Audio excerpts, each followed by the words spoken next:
Namaste, Sages and Sag Risings, and welcome to Soul Horoscope Superscopes. My name is Christopher Witecki, and I am a modern mystic and a soul biographer.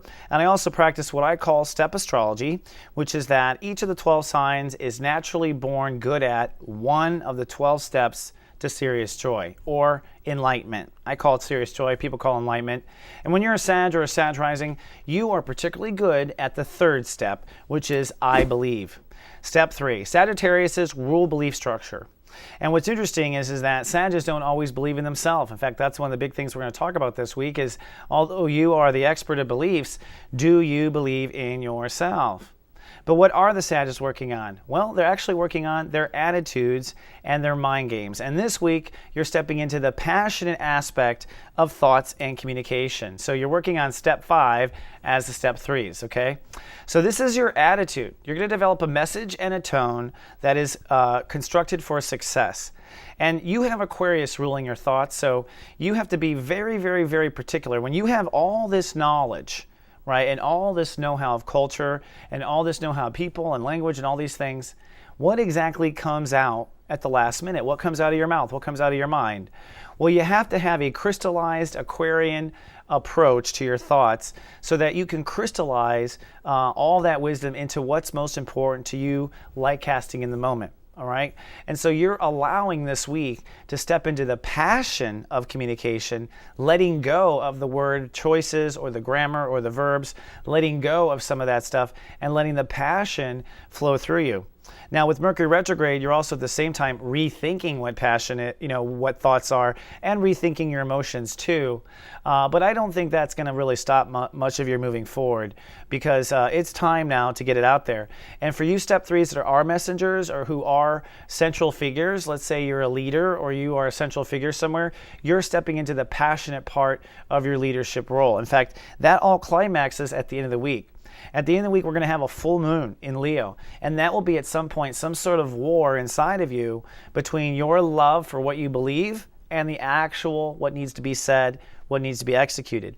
Your heart wants to say and teach everything, but the truth is the moment only calls for one thing, and that's, of course, based on the people around you as much as it's based on what your heart really wants. But I think one of the crucial areas really is self-mercy, and this has to do with your own emotional field.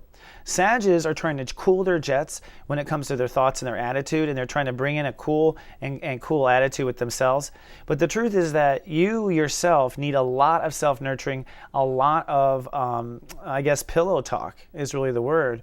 And so it's vitally important this week that when it comes to your own feelings, you're rubbing your heart and you're saying, it's okay. Everything will be okay. Everything is okay. And therefore, I feel okay. Right? And self-mercy is another one. You want to make it easy. If your emotions don't feel like finishing, then don't. Take a nap. If you don't, if your heart doesn't, if your feelings aren't up to it, then be nice to yourself and make the job easier. Get yourself out of work a little early. This all adds up to some of the issues you've had with inner faith. And that's where it's really about being responsible, to be responsible for yourself with inner faith, to create faith in yourself, to be able to have the faith to endure in the world. All of this comes down to the self-mercy of your emotions and this month's topic, the right attitude. There's one more area I want to bring up, believe it or not, which has to do with your strength versus your ego's energy. And this is the innovation, Aries, of ego energy with your heart. Your heart needs to continually be willing to play ball in different ways. And when it comes to your success in society, you're not patient right now. I know. You're pushing hard. You want to do well. You want to make a name for yourself. And see, the only way to do it right and in balance is to listen to your heart. So you have to become better and better buddies with your own heart, or better and better Venus with your own heart if you're a girl, and connect to that heart and innovate the relationship to your own heart in order to keep you in check in society, or to know what to go for in society and what not to go for, because you're really spinning your wheels. So society, inner child, inner faith, these are all the areas that add up to, do you have the right attitude or do you not have the right attitude? And this brings me to a new topic we're going to talk about, which is Venus, our Venus quotient.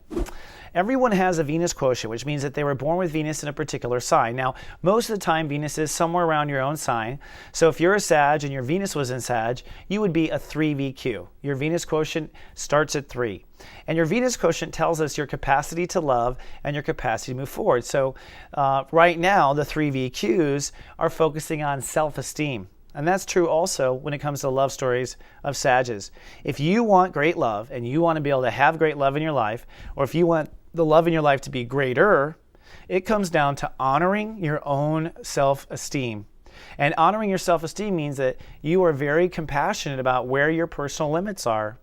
If your emotions get out of whack, you're not going to feel strong with yourself. It's going to throw off your inner faith. So to move forward with love means that you must have rules, Venus and Capricorn, rules that honor your value.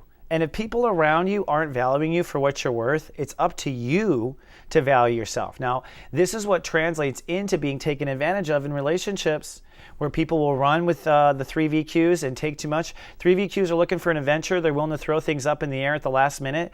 And so 3 VQs get taken for a ride a lot with their love relationships. So do Sagittarius and Sag Risings, because their rules are not set to protect their worth in the situation. So this week, the 3 VQs and the Sag Risings and Sag have to protect their self-worth in order for that love story to move forward. And I'll have more for you on that next week.